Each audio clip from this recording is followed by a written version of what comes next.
Saturday at noon in the Mercedes-Benz Superdome. And of course their opponent, Lutcher, he's in his first year at his alma mater with the Bulldogs, and he has them in the state championship game against Amite. He played and served as an assistant coach previously at Lutcher before serving as the head coach at St. James, who he led to the Mercedes-Benz Superdome last year to the state championship game against Lutcher. Now he's at Lutcher. You got all that? It's all good. Please give a warm welcome to Coach Dwain Jenkins. Dwain?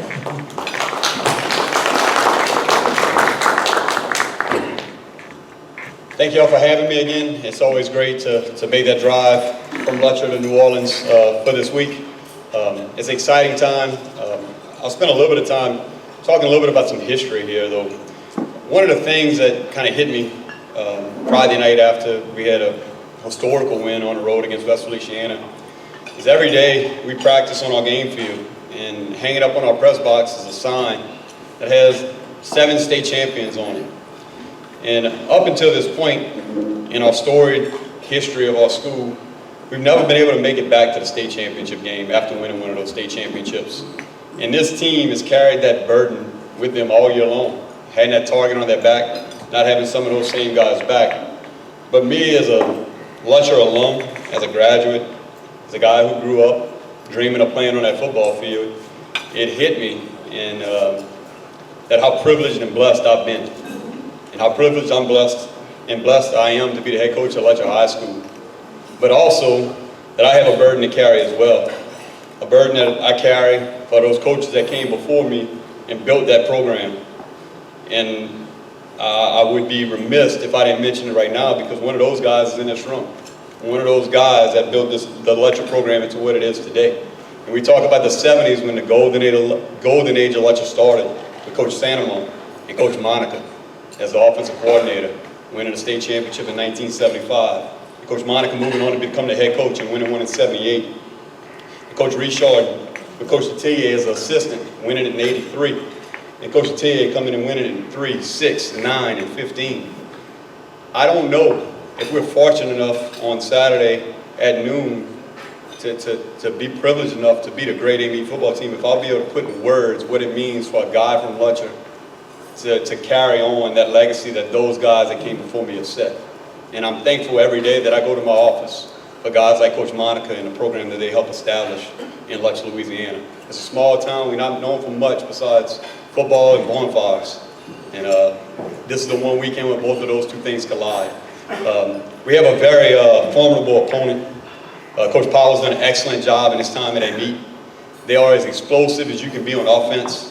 I've said it jokingly in the media throughout the week. I'm glad there's not another kid in Amite City named Devonta, because if there was another one, I don't know how you would cover him. His 2 best receivers both have the same name, Devonta Lee and Devonta Smith. They're dominant. Devonta Smith, one of the best players in the state of Louisiana, and has been for some time. Plays on both sides of the ball. There's a reason why he's going to play big-time BCS level college football. His quarterback is probably going unrecognized for too long.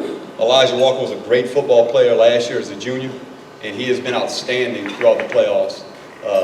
His ability, not only as a player on the field, but you can tell he's got a special leadership quality. And those guys believe that Elijah Walker is going to make a play when that play has to be made.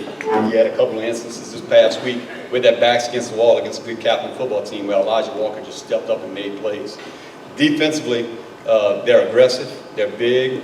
He's got 2 brothers that play on the defensive line as talented as anybody that we'll see. I don't know how they differentiate the 2. I know the older brother is the smaller of the 2, but the baby brother is 6'5", 290, and has been dominant at times. And there's no way you can block him, and we're going to have our work cut out for us. Another thing that I'll mention before I sit down is that win last week that we had at West Feliciana. There's been a lot of big victories in the history of our program, but when you take everything that kind of comes into play, that was the 4th time that Lutcher made it back to the semifinals after following a state championship year. In the 3 previous times, we had come up short. I'd been on the staff for 2 of those where that had happened, and both of those 2 had happened on our home field. We lost in 2004 to Notre Dame. We lost in 2009 to Neville, coming off of state championship years. And that was something that our football team, they knew about. It's something that they've heard about. It's something that we've talked about. And our football team has carried that burden with them all year long. And the best quality that you can have if you're going to be a championship team or a championship program is when you don't play your best, you still find ways to win. And that's one of the things that our football team has prided itself on all year long, is even when if we're not at our best, our kids believe we'll find a way to win, and that's what we have going for us at Lutcher. So hopefully this Saturday at noon, you'll see a great football game between two great community traditional powers in the state of Louisiana, two schools that have a lot of tradition, two schools that have a lot of talent on the field, but two communities that absolutely love their football and they want to be known for it.